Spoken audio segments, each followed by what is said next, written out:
Hello, Ross Astutely again. World leader pressure point fighting, national boxing coach, coach of coaches, lecturer of boxing, Cambodia, all that sort of jazz.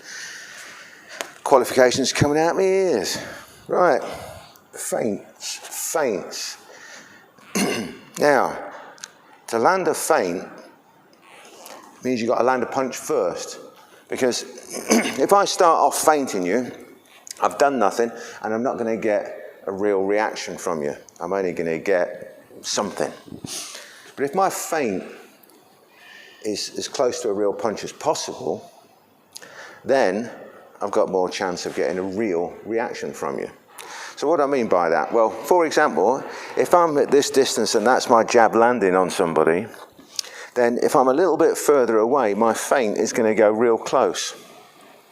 Because then my feint resembled a real punch, which would have been from here. But my feint is here. So I get a real reaction from my opponent.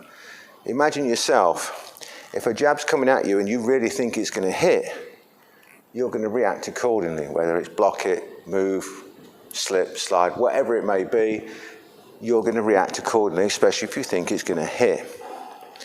If I'm throwing it as a feint, I know it's probably not going to hit unless you move into it, which is unlikely, but I'm getting a real reaction from you.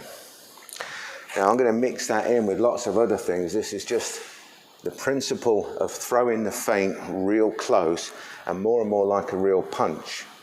Obviously, you've got shoulder feints, little feints, footwork feints, all of those little things that you can add in. But to get a real honest to goodness reaction from your opponent, your feint should be as close to the real shot as possible.